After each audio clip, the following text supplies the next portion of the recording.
Welcome to the first episode of Everything is Political. I'm Gloria Givler. Today, we're delving into why women leave careers in STEM, why this is a problem, and what we can do about it.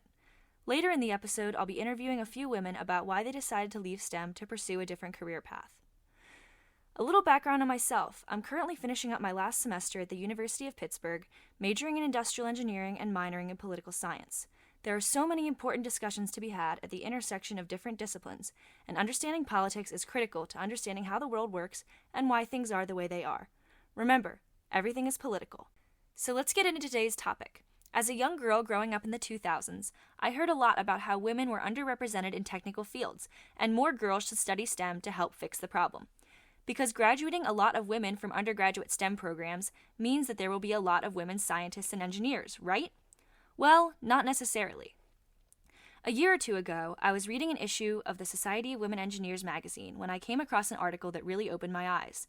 It was analyzing data from the National Center for Education Statistics on the percentages of employed men and women who earned bachelor's degrees in STEM fields who are still working in STEM occupations when they are 25 to 34 years old as of 2018. 71% of women with STEM degrees in that age range were no longer in STEM occupations, as opposed to only 50.6% of men. And since this data is only looking at employed Americans, it's not accounting for the people who leave their careers to care for their children, a path that we know women disproportionately take compared to men. This article shocked me. What's the point in encouraging more women to study STEM in undergrad if most of them leave the field within the first decade or so of their careers? And what is causing this mass exodus?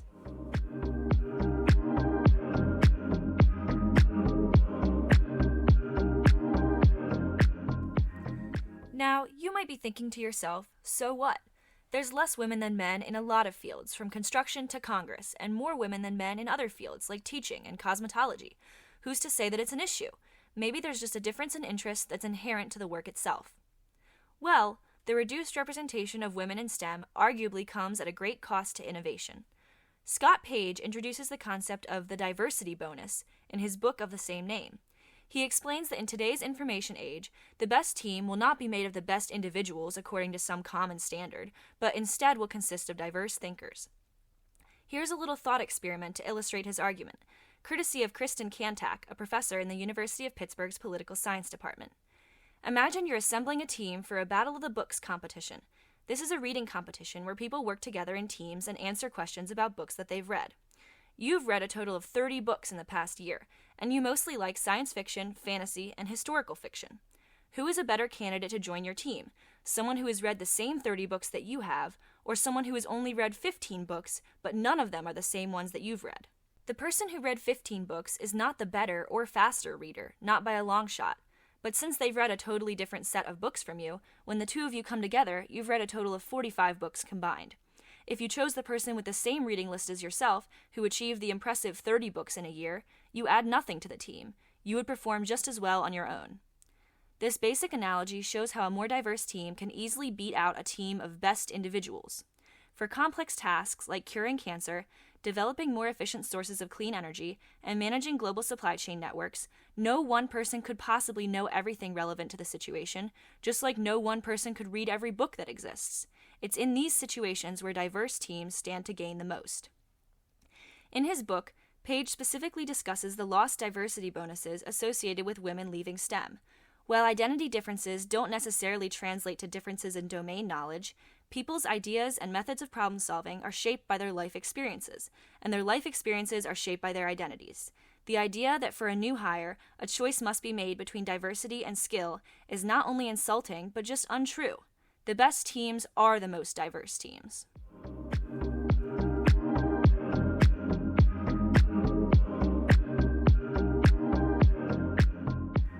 So why are women leaving STEM? Obviously, there isn't a single cause, just as there isn't a single solution. But there have been efforts by many organizations to look into different factors causing this phenomenon. One of the most comprehensive sources I found was a report from 2011 called Stemming the Tide: Why Women Leave Engineering. It detailed the findings of a longitudinal study conducted by researchers from the University of Wisconsin-Milwaukee and funded by the National Science Foundation. The study involves surveying over 3,700 female engineering alumni from 30 universities across the United States. Some of them had never worked in engineering roles. Some of them had previously worked in engineering roles but did not anymore, and some of them were currently engineers.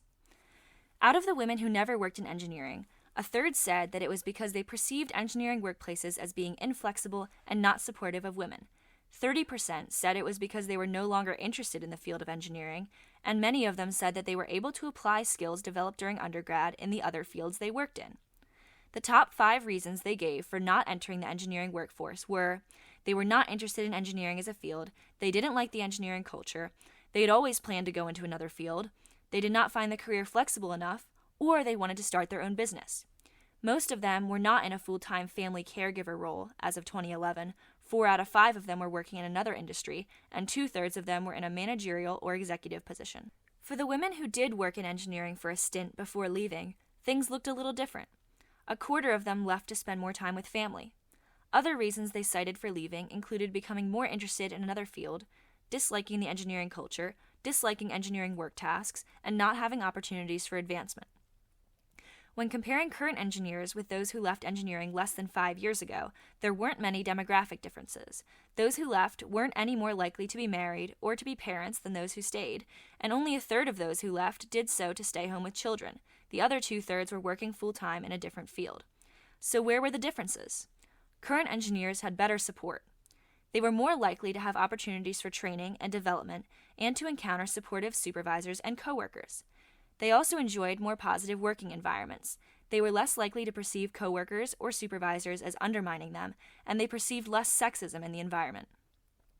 The biggest predictors of intention to leave engineering as a career was a lack of confidence in their ability to perform engineering tasks and to balance their work and home lives effectively. Some other major predictors were a lack of fulfillment, not feeling positively about the impact of their work tasks, being given too much responsibility without the necessary resources, and the lack of a clearly defined role. That was a lot of information, but the findings from Stemming the Tide can be condensed into 4 major causes of women leaving STEM roles. The first is a lack of interest in their field or belief that their skills could be better used elsewhere. The second is a low level of something called professional role confidence. The third is poor work-life balance and lack of flexibility when it comes to family obligations. And the fourth is a shortage of workplace support, or in some cases, actively hostile work environments. Next, I'll explore each factor in detail and bring in some other sources that add additional context. So let's dig into the first cause. Some women leave their STEM field for one simple reason: they don't enjoy it that much. They feel uninterested or limited by the job tasks associated with their role and feel like they can make a greater impact putting their skills to work in a different context. A master's student at Harvard, Sarah Pantel, wrote her thesis on an investigation into the factors that contribute to women leaving scientific roles for support roles. She interviewed project managers that previously trained as scientists to determine why they left roles in experimental science and chose to go into project management. The most common factor was that they felt project management better utilized their skills. Things like organization, problem solving, big picture thinking, and interpersonal relations. They also reported greater opportunities for career advancement, the flexibility to work in a wider variety of subject areas, and the sense that they had a bigger impact on the work their organization was doing. While her thesis focused solely on women leaving science for project management, these same ideas are echoed in the Stemming the Tide report. They found that women engineers who were enterprising and expressed an interest in social dimensions of work were more likely to want to leave engineering. This is an important part of the story of why women leave STEM, but isn't really a problem to fix. It's not fair to ask women to remain in a role where they feel unfulfilled just for the sake of increasing representation. The second cause, low professional role confidence, is a little different. Professional role confidence is defined as individuals' confidence in their ability to successfully fulfill the roles, competencies, and identity features of a successful member of their profession. Researchers at Stanford University's Clayman Institute for Gender Research investigated the impact of this phenomenon on women's likelihood of remaining in engineering majors and careers. They broke down the concept into 2 dimensions: expertise confidence, which they defined as confidence in one's ability to wield the competencies and skills required of practice in the profession, and career fit confidence, which is confidence that a profession's career path is consonant with one's individual interests and values. They found that both dimensions are developed more fully among men than among women in undergraduate engineering programs. They also created a series of models that predict individuals' persistence in engineering based on combinations of different factors, such as gender, family plans, self-assessments of ability, and level of professional role confidence. Once professional role confidence measures were included in the model, gender was no longer a significant predictor of persistence. Basically, this means that women's reduced professional role confidence can totally explain gender-based differences in persistence in engineering. This was a new concept to me, but it makes perfect sense. Of course, feeling confident in both your competency and ability to fit in a given field will make you more likely to stay in that field. And when there is limited female representation or highly masculine social norms, it's harder for women to gain this type of confidence. The third cause of women leaving STEM I'll discuss today is pretty straightforward. There's a lack of job flexibility and work-life balance in a lot of STEM fields. While it varies by role and employer, it's not unheard of to work 50 hours per week on average or more. A longitudinal study conducted by Research Triangle Institute looked into why some young women change their career goals out of male-dominated fields. They released a report called "Why Don't They Want a Male-Dominated Job?" An investigation of young women who changed their occupational aspirations. They surveyed young women about their occupational aspirations at age 18 and age 25. Out of those who aspired to male-dominated occupations in 12th grade, only 18% of them maintained those aspirations at age 25. 55% changed their aspirations to a more gender-neutral occupation, and 27% changed to a female-dominated occupation. Using the data they collected, they created a model to predict the likelihood of maintaining a male-dominated occupational aspiration. The strongest predictor was a lower number of hours worked annually for whatever occupation they aspired to. Some other significant predictors were a higher intrinsic value placed on physical science and a lower desire for a family-flexible job. Obviously, a big part of this is the lingering societal expectation for women to be the primary caretaker of the home and children, even in dual-career couples. So it's kind of a two-front war. Women aren't convinced they will receive the support they need from their employers or their spouses, and some decide to sacrifice their own career aspirations as a result. This leads into the final cause of women leaving STEM: chilly workplace climates and lack of support. This topic is discussed heavily in the Stemming the Tide report.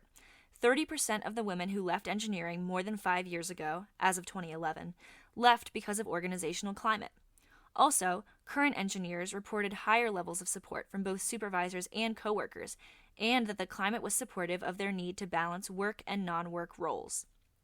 Obviously, unfriendly or disrespectful treatment at work can lead to decreased job satisfaction, decreased trust in management, and decreased commitment to the organization. But people in stigmatized groups, who are more concerned about being treated respectfully, are actually even more sensitive to and impacted by negative treatment. This concept applies to women in male-dominated fields such as STEM.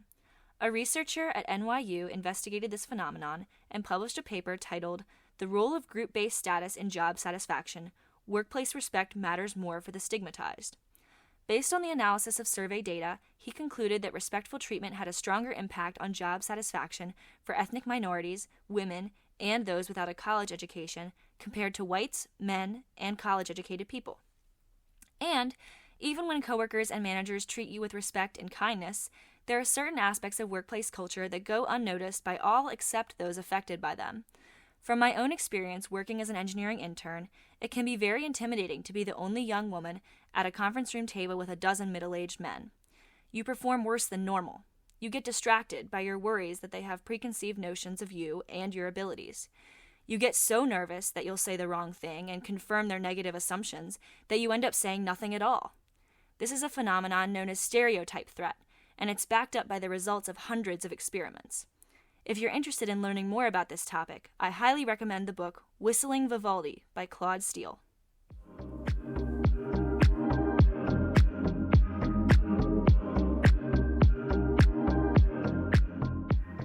So now that we've heard from the literature, what do individual women have to say about their personal experiences? I spoke with 3 different women about their careers and why they chose to pivot away from STEM. We'll start with my discussion with Chanda, who got her bachelor's degree in materials engineering from Georgia Tech and is currently the Diversity, Equity, and Inclusion Manager for the Americas at Alstom. So, could you start off by just telling me a little bit about yourself and what you do now for work? Okay. So right now, I'm a diversity, equity, and inclusion manager for a company named Alstom. We build, manufacture, and service trains here in America, in the United States. It's usually commuter trains, so like the DART in San Francisco, excuse me. And we also do the trams in airports. So Atlanta, JFK, and where I live here in Phoenix, we've got a tram in those airports as well. You're the diversity, equity, and inclusion manager for the Americas. What Mhm. does that like? What are your responsibilities at Alstom in terms of that role? So I am the first person to fill this role. So they created the role a little over a year ago, and I was the beneficiary of getting the joining the team. So a lot of what I'm doing right now is building the infrastructure. So we've got a DEI council that I am reshaping so that it goes across the employee resource groups and the business operations. So that's one thing that I'm working on. Another thing that I'm working on is looking at the various different demographics of people. And in general, with DEI, what you want to look at is the employee life cycle. So, what does it look like around attracting employees? So, attracting, engaging, developing, and promoting employees, right? So, you want to look at all four of those dimensions, and even when they start leaving, right? And retaining them as well. So, looking at the demographics and seeing if there's just any disparities at any of those employee life cycles and focusing in on trying to solve for things that might be specific to the group that is that particular dimension area. Okay, so getting a little bit more into your background, what made you want to study material science and engineering in undergrad at Georgia Tech? So I did a high school internship with, oh my goodness, the National Science, no, not the National Science Foundation, the American Chemical Society, that's what it was. So the American Okay. Chemical Society had a program called SEED, and I think SEED actually stands for something. Someone would have to dig deep to find because I don't know that they still have Project SEED anymore. But nevertheless, it was a high school internship where high school students got a chance to intern. In my case, I got a chance to intern. I grew up in Birmingham, Alabama. I got a chance to intern at the University of Alabama, Birmingham, with a materials engineer. Actually, I think it was the person I interned with was actually a metallurgical engineer, which is a subset of materials engineering. So we worked on over a summer. I worked on a project and I presented during a symposium. And so that's what got me interested in it. So I was always really good at math. So that was always my strong suit in school. So that was what drew me to it. So because of that, I decided to major in materials engineering in college. Yeah. So then, I guess, kind of getting into that metallurgical engineering, could you tell me a little bit about your experiences as a metallurgical engineer at Alcoa? That was your first job out of college, right? Yeah, so that was my first job out of college. So my home is Birmingham, Alabama. My first job out of college was with Alcoa, and it was in Iowa. So it was a very different a lot of cultural shock, we'll say that. So Yeah. so Birmingham is actually, I randomly came across this piece of information. Birmingham is the fourth blackest city in America. And Iowa is probably like negative fourth. Yeah. So not a lot of black people in Iowa. So from a culture standpoint, it was very different. But my role at Alcoa, so I was a materials engineer. Actually, I think my title was actually metallurgical engineer, excuse me. So a lot of what I was doing to a person who's not a metallurgical engineer was a lot of quality assurance, making sure that the processes were as they should be for the metal. A person who's not a metallurgical engineer would probably look at it and think, "Oh, this sounds like quality assurance." So it's very much quality assurance type of things. So I guess my next question is, what were some of the factors that made you want to leave the materials engineering field? So while I was in Iowa, because there's not a lot to do. I decided to get it. I decided to get an MBA. I was bored. My company would pay for it, and the people around me were getting MBA. So I decided I wanted to just stay competitive. I that being said, it was one of the best decisions I made. But nevertheless, when I was getting my MBA, I took org development class, and the teacher said the the employees that are the most valuable are the ones who are working in roles that they enjoy and that they're good at, right? And she said there are things in life that we may enjoy, but may not be good at them. That's just a hobby, basically. And there may be things that we're good at, but we don't enjoy. That becomes drudgery. And so I kind of took that to heart. For me, right, if those are the most valuable employees, that's where I can make the most money, is the thing that I enjoy, that I'm good at.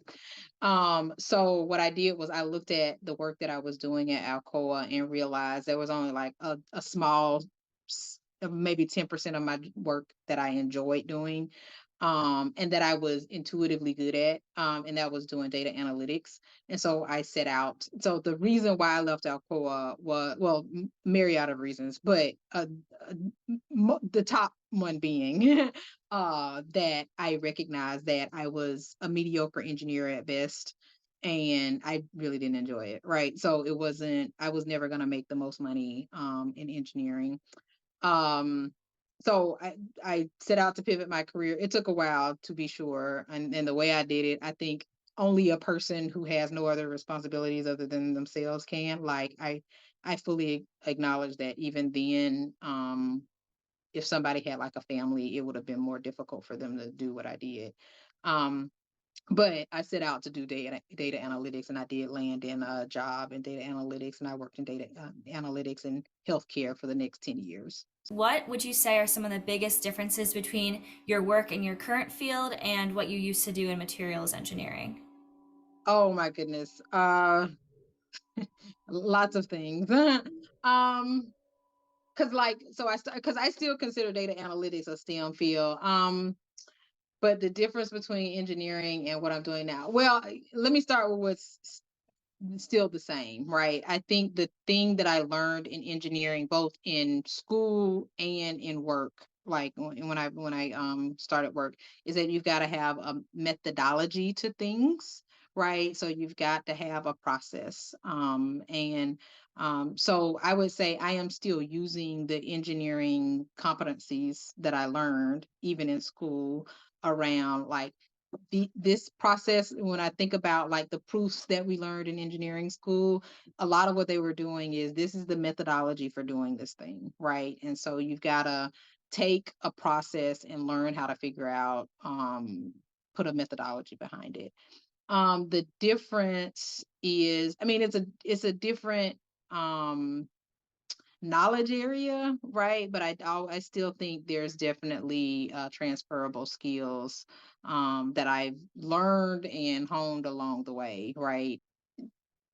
Engineering for me was, like I said, you got to be enjoy it and be good at it. Engineering was materials engineering, specifically metallurgical engineering, was never it was always difficult. Even in school it was difficult for me, whereas what I am doing now, I am still using a lot of my engineering skills, but I feel like it's intuitive. Like these are things that um I have a knowledge set that is more intuitive for me than when I was in engineering. Um, and I want to learn more about it. So there's also that. Like I wasn't reading books about materials engineering on my free time when I was doing materials engineering. Whereas now I am I am like craving more knowledge about my subject matter than I was when I was in engineering. So Would you say that part of the reason you left materials engineering then was due to basically like a lack of interest in the field or a belief that your skill set could better be used elsewhere? hmm yes, to both of those, right? I Hmm. felt like I said, I think. if I had it to do over again, because like I said, that math was always my strong suit, but science itself, like science and chemistry, were never my strong suits. If I had it to do over again, I probably would have majored in industrial engineering or systems engineering, because those are more math heavy and less physics and chemistry heavy. And I think I would have enjoyed the earlier parts of my career a lot better if I had done that. So I think there is I think there's a reality where you've got to say, okay, where do your strengths lie, and where are things that you're like, I crave to learn more about. So This is actually, I'm going to introduce potentially a new term to you, professional role confidence. It mhm. refers to individuals' confidence in their ability to successfully fulfill the roles, competencies, and identity features of a certain profession. I don't know if you're familiar with that I'm not concept. familiar with the term, but it makes sense, right? So Yeah, it sounds like it's kind of the opposite of what is it? I can't think of the imposter term. syndrome. Yes, imposter Yeah, syndrome. It sounds yeah, it like the is opposite of imposter syndrome. pretty much. Yeah. So, how would you describe your level of professional role confidence when you were working in materials engineering? Yeah, so this was part of the reason why I wanted to move out. It was low, Mm-hmm. right? Yeah. Like I didn't feel like I was ever gonna be a master.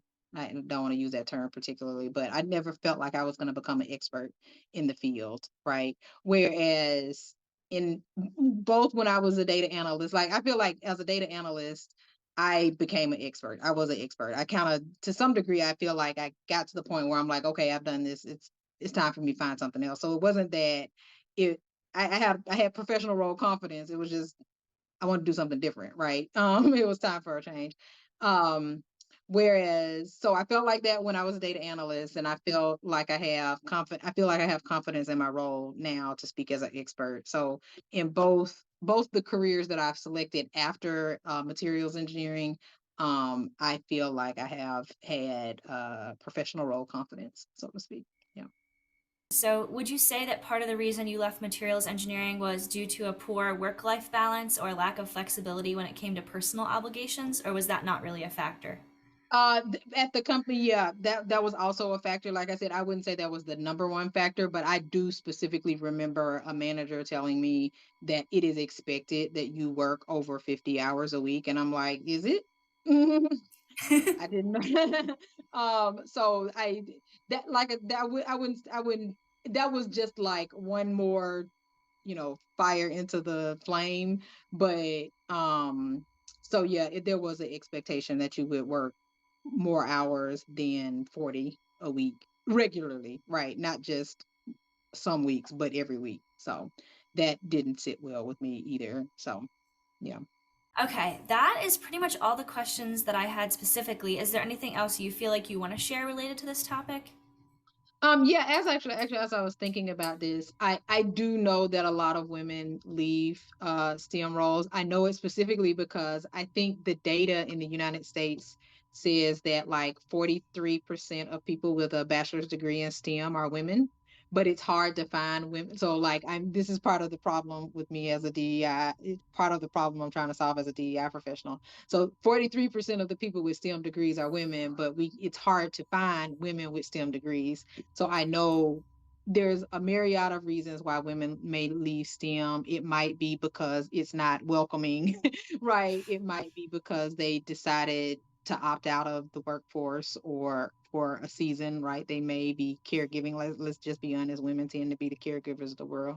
Mm-hmm. So there's a myriad of reasons why why 43% of the people with STEM degrees are not necessarily in the marketplace.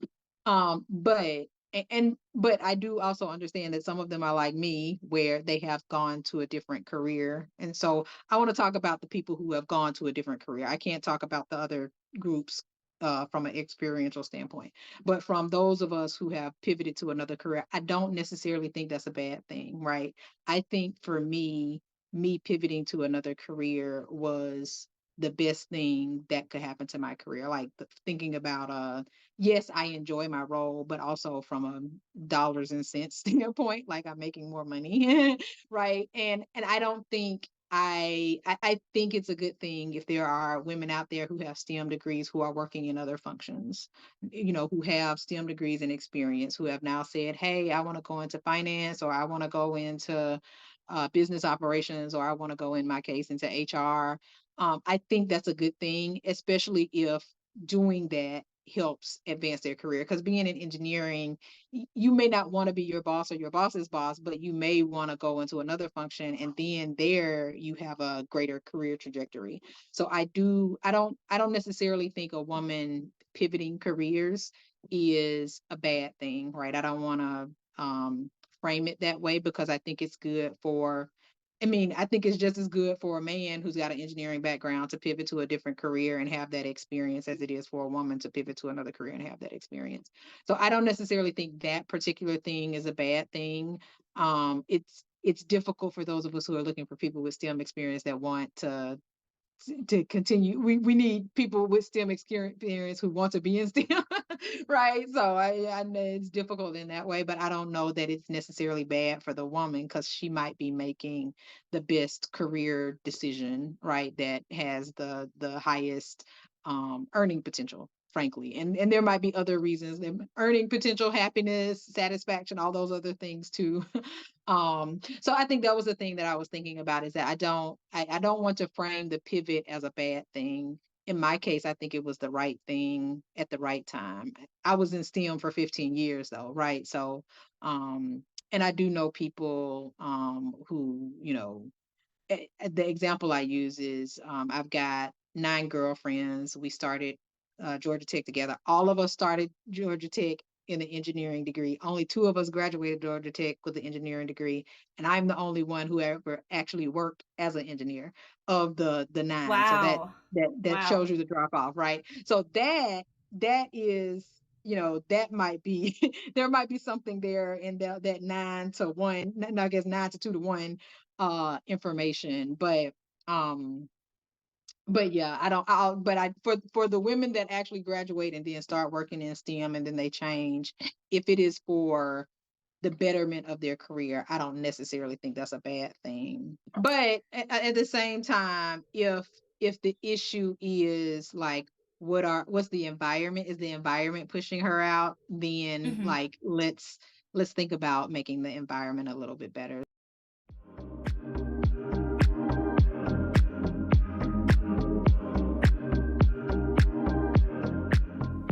It was great to get the chance to speak with Chanda, especially given her unique perspective as a leader in the DEI space. Up next, we'll hear from Karen Davison, who got her bachelor's degree in mathematics at Penn State and is now a clinical psychologist with her own private practice. So, could you start off by just telling me a little bit about yourself and what you do now for work? I am a clinical psychologist. I have a private practice in San Francisco. I work with adults and couples, mostly people who are in tech, highly educated folks who are dealing with life transitions, relationship issues, career stress, sometimes anxiety as a clinical diagnosis as well. And I have a really fulfilling career. So, what made you want to study math in undergrad at Penn State? That's a great question. And looking back on that 17-year-old person who was the first in her family to go to college and live really more than 20 miles from where she was born and have the opportunity to make some choices based on sort of limited information, I'd say that that choice was made out of a desire to have independence. Mm-hmm. So I come from a poor rural area without a lot of career prospects. So I thought, what could I do to make it so that I would be able to be independent and have a job that would allow me to pay bills and live a life somewhere else. I didn't even really know where. I just knew I couldn't go back there. So in thinking about that, I actually originally majored in engineering, which at the time seemed like a very safe choice and also ambitious. and exciting. Yeah, so how did you end up transferring from engineering to math then? Well, I received a lot of discouraging messages from the engineering department from the very get-go. As the first person in my family to go to college, and based on the high school that I went to, and the fact that I didn't have any AP classes when I first went to college, my first encounter with the engineering department at Penn State was a meeting with my parents in which they were told that there was a great likelihood that I would never be able to graduate in engineering. They said I would need to take remedial classes in mathematics, which was a shock to me. Again, I didn't take AP classes in high school because neither me or my parents even knew about them, but I'd never gotten a B. All of my grades in my whole entire life up to that point were A's. So there was no way for me to know that I was going to be considered to be this inferior student before I'd ever taken a step on campus. But after semester of study in the engineering department and receiving sort of the same message all the time that I didn't belong there from my classmates and from teachers, I decided to switch into mathematics as my major. Did you find the environment there to be more welcoming? At that time, yeah, in 1986, 87, I actually found the mathematics department to be more equally hostile to everybody. It Gotcha. wasn't that there were that many more women or female appearing students in the cohort, but people were weird. And it was more, how do I say it? Almost, it was more individualistic.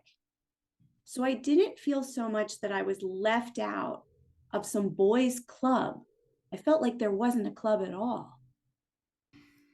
So then after you completed your undergrad, you did go on to get a master's in industrial engineering and operations research, correct? I did. By the time I had finished my undergraduate degree in mathematics, even after the first year, I was invited to join the University Scholars Program.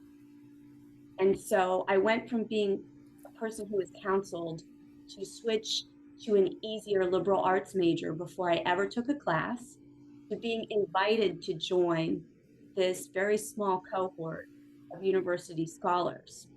And when I completed my undergraduate degree, both the job market wasn't super appealing, but also I had been doing research as a result of the University Scholars Program. I was connected with an advisor who helped me get a research funding as an undergraduate, and I was able to participate in applied mathematics project in artificial intelligence that spanned a lot of different fields.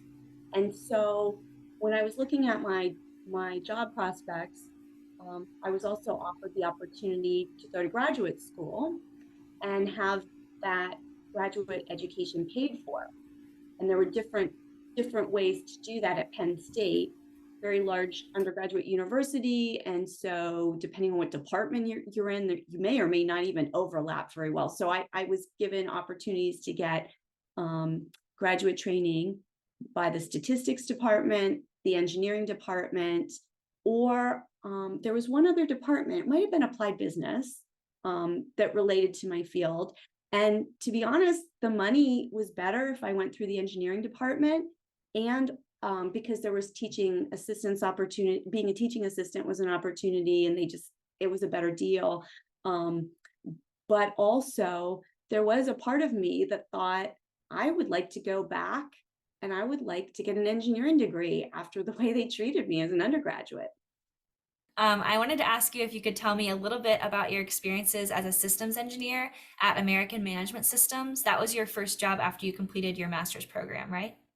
That's correct. So I will say that I had a hostile work environment situation during my master's degree program in my research facility. And as a result, I received a lot of discouragement in the artificial intelligence, machine learning field that I was in. And so when I was looking for jobs I ended up basing sort of my selection on geographic location. I wanted to be somewhere where I knew people and didn't really feel like I had the mentoring or advising to optimize for my specialty area, again, which was machine learning, which we can see now is actually a pretty big deal, and was back then too. So I got a job at American Management Systems primarily because I wanted to be in the Washington, D.C. area, and that's where they were located. And they were happy to have me given my background. And I worked for them for almost a year. Would you like to elaborate any more on the hostile work situation you encountered during your master's, or is that something you're not comfortable talking about? Well, I'm quite comfortable talking about it. So the facility that I was working at was associated with the Navy and had Defense Department funding, and it was predominantly males. And yeah, there was a lot of really vulgar, sexualized language and visual material that was displayed in the work environment. And it was tricky because a lot of the guys that I worked with were decent and fun and interesting. And a few guys were really graphic and sexual and intimidating and made it hard to be female in that environment. It was really distracting. They posted posters, large posters of really vulgar images of scantily dressed women, and would have conversations about sexual acts really loud during the workday. And it was, again, a small number of men, but the other men that were decent wouldn't speak up because it was kind of normalized. It felt like I was in a men's bathroom or locker room most of the time. And at one point, I decided that I just was sick of it. And the posters in particular really bothered me because these images of scantily dressed women in a work environment in which you had to keep your desk clean because the Navy would come through and inspect, but those posters were considered to be okay, that really bothered me. And I thought that the posters also incited a lot of conversations. So I decided to ask around to see who the posters belonged to, because at that point in time, it happened to align with the Anita Hill hearings about Justice Clarence Thomas, and they talked about hostile work environment. And at that point, Penn State had a very strong position that, you know, you should speak up if you feel like you're being harassed. And so, and you should try to talk to the people directly. And that's exactly what I did. I said, whose posters are these? Nobody would claim them. And I put up Post-it notes and said, hey, if these are your posters, I'd like to talk to you about it. They're distracting and incite conversations that are upsetting to me and interfere with my work. Nobody would claim this.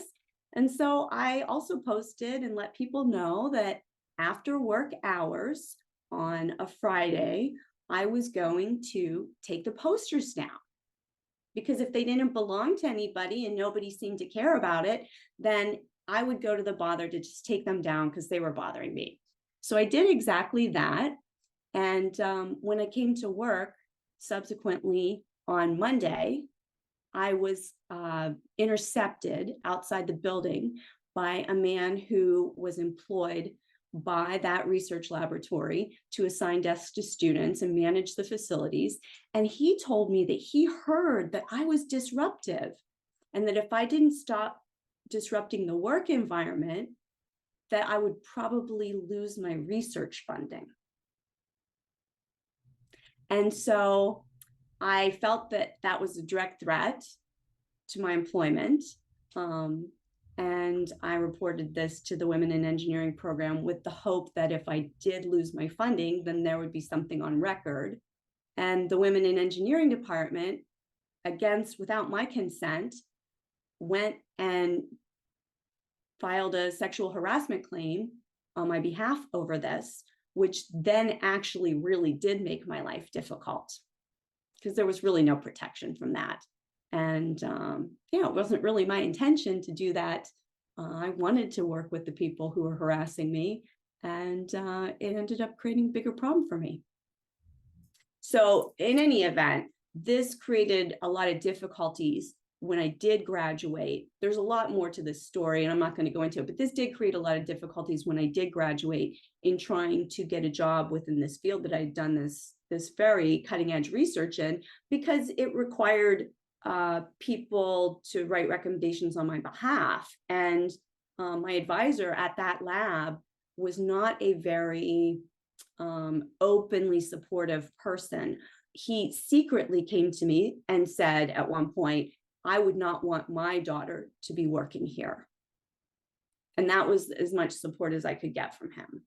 I mean, part of the protocol for getting an advisor in the engineering department I was in at that time was people got together at the bar with the professors and they went and played broom ball, which was a very physical, it's like ice hockey, but it's with normal shoes on an ice court with a broom. And I'm 5'3", and I was about 110 pounds. It was not safe for me to engage that way, but for the guys, that's how they got their advisors and their buddies and so on. So it wasn't always just harassment. It was also a sort of inconsiderate exclusion from certain kinds of activities. It isn't that long ago that it was a pretty hostile environment for women. And I want to say too, when people say to me, how is my current field related, or how did you go from math to psychology?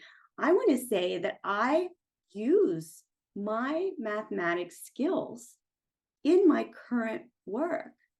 Mm-hmm. My work involves listening to people and taking what they're saying and finding patterns, looking for relationships between things that they tell me, helping them problem solve.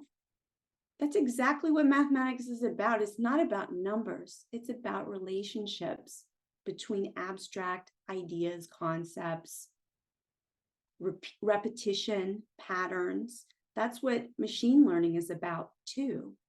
So back to your time at American Management Systems. So your role there was a systems engineer. Can you tell me a little bit about just like what was your experience working full time there? In terms of, did you enjoy your work? What was the culture like there? I didn't really enjoy the work. It meant that I was in front of a computer screen a lot of the time, which actually I was physically uncomfortable. The equipment was designed for much larger people and wasn't really ergonometrically well suited for me. So I had a lot of repetitive stress injury pain from being on the computer, and just was like really isolating, being alone in front of a monitor most of the day. I didn't really enjoy that very much.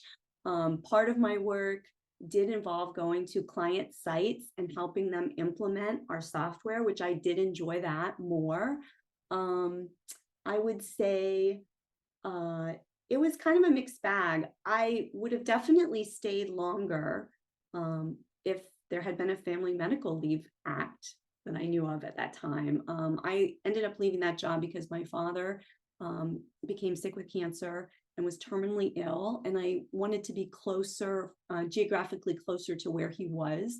And it wasn't the kind of job, there was no remote work at that time. And again, the idea of even asking, I don't know if I could have gotten a leave for that, but it hadn't even occurred to me. And I'd never heard of anybody doing that. And nowadays, I know routinely people can take a family medical leave.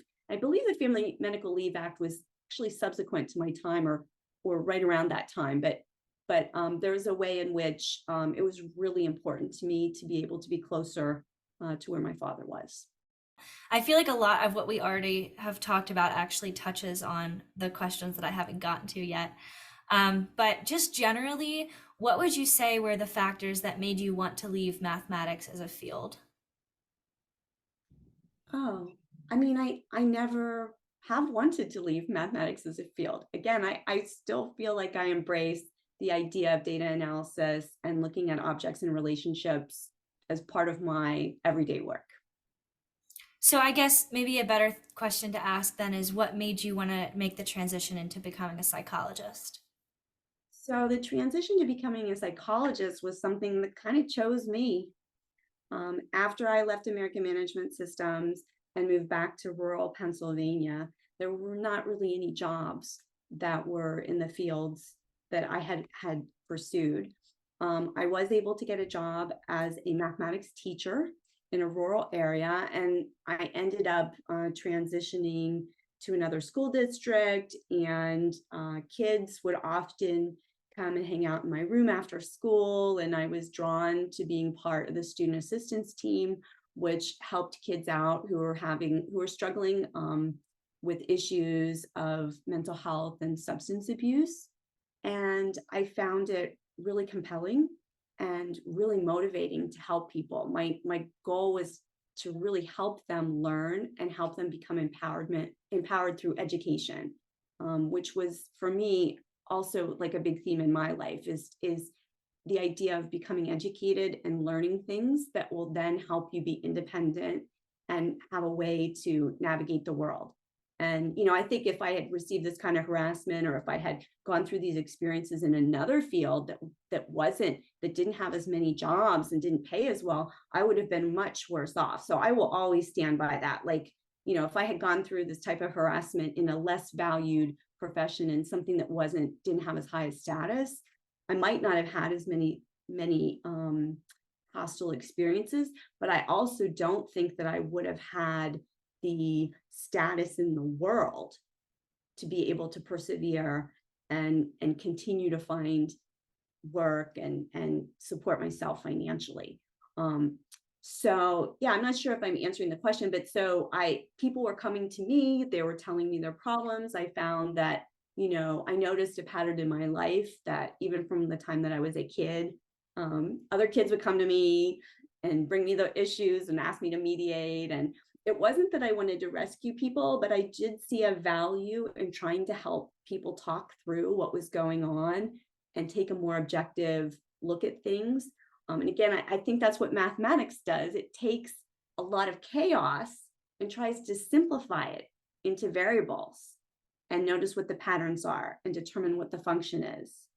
And I really saw an opportunity for me to be able to do that. People seem to think that I do that well based on the experiences in my life. And so I decided to go back to school at 35 and get a doctorate in clinical psychology. My last question I have for you is, what would you say are some of the biggest differences between your work in your current field and when you were working in mathematics and engineering? I'd say that my work now is far more obviously collaborative and relational.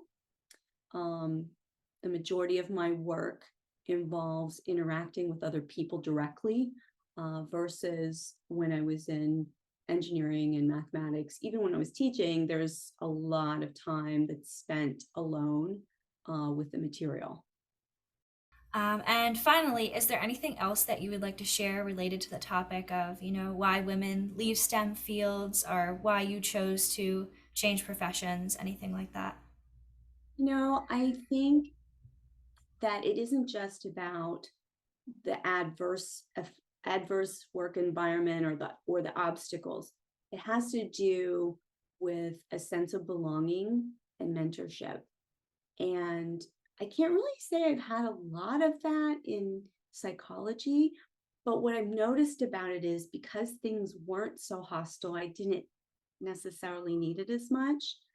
So I really hope that not only is the environment less hostile for females and other gendered folks in the STEM fields, but I hope that there is space and room for relationship, belonging, mentorship, and for people to really be valued as individuals.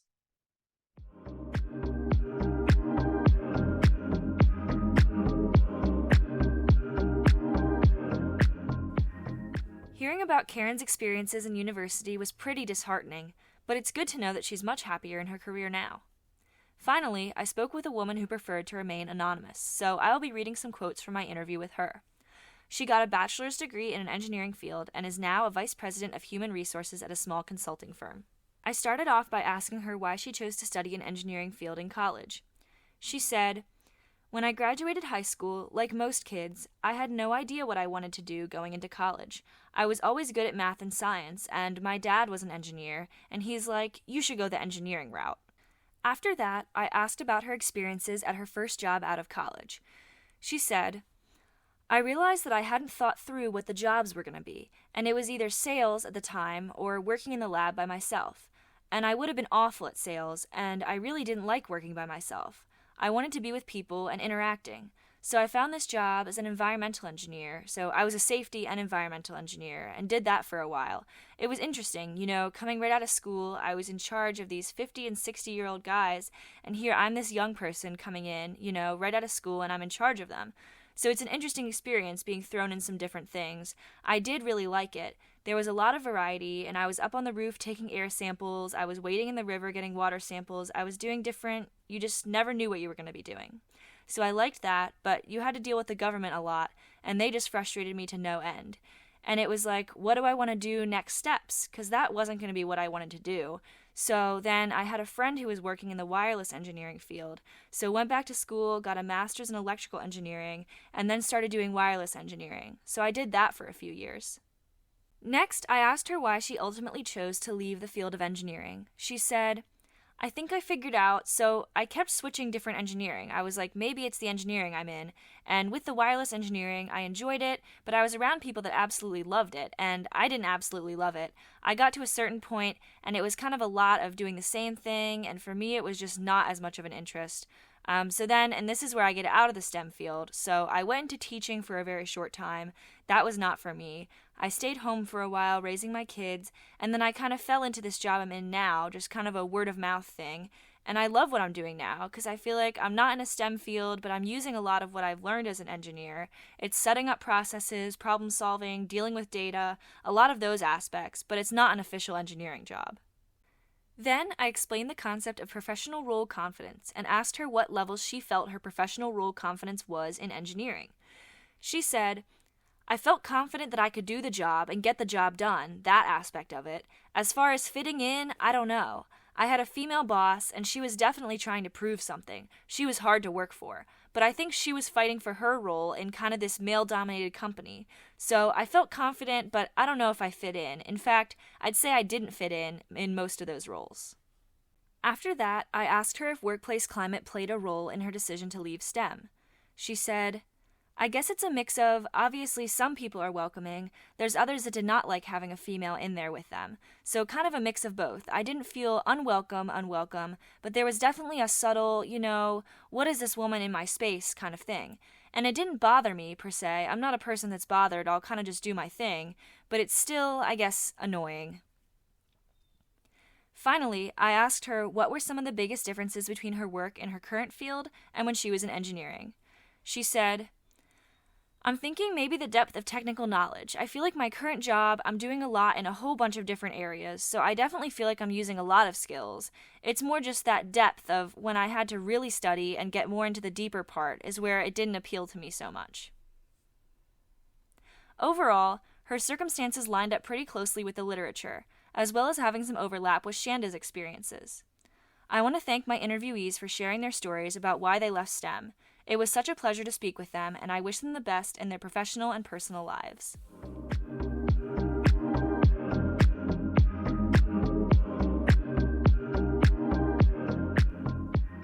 So we know this problem exists. We have some ideas about why it's happening. What can we do to change things and make it easier for women to stay in their STEM occupations? A lot of the studies that I've referenced today also include recommendations for changes that should be made to help solve this problem. They're mostly on the organizational or institutional level, not the individual, but organizations are made up of individuals, and raising awareness about the changes that should be made is the first step to making them happen. Let's return to the Stemming the Tide report, because they have several good suggestions. They recommend for organizations to make paths towards advancement clearer and more visible, to invest in training and professional development opportunities for employees, and communicate the importance of work tasks to the bigger picture goals of the organization. They also mentioned improvements that should be made to workplace climate, creating a culture where employees' contributions are valued, having a zero-tolerance policy for uncivil and undermining behaviors, and creating a supportive network with opportunities for both formal and informal mentoring. Finally, they touch on the importance of understanding the work-life balance needs of their employees and offering specific policies that meet those needs. These changes were all associated with better retention of women employees. They also make specific recommendations for things that colleges of engineering can do for their students. Providing women engineering students with networking opportunities with industry leaders can help them get a better understanding of what to expect after graduation. And adding more course content for all students related to career management, like how to work on a team and how to manage conflict and interpersonal differences, can be beneficial too. Going back to the study on professional role confidence, they suggest a strategy to foster that confidence in female students. They advocate for a directed internship seminar that would allow students to work together with engineers and industry on a real-world engineering project. Making programs like this more widespread could help broaden students' narrow idea of what engineering is and allow more students to find where they fit into the profession. And in the study about work-life balance, they actually suggest 4 specific interventions. In terms of education, they advocate for showing girls real role models who prove that male-dominated careers are compatible with family goals, and developing new methods to target girls' and women's underestimation of their abilities in math and physical sciences. In the workplace, they encourage putting pressure on employers to provide childcare and a flexible work schedule that employees can take advantage of without compromising other benefits or promotions. Finally, on the individual level, they emphasize the importance of calling on men to take equal responsibility when it comes to childcare and household responsibilities. So, here's what you should take away from this podcast. If you're in a position of power at a company, organization, or university, start thinking about how you can use your influence to support women in STEM. Can you advocate for any of the policies I discussed today, or even just start a conversation about them? And if you aren't in a position of power, think about the women in your life who work in STEM or other male-dominated fields. Your friend, your sister, your wife. How can you be there for them and encourage them to pursue their career aspirations? And finally, if you're a woman in STEM, or hope to become one in the future, I see you, and I'm with you.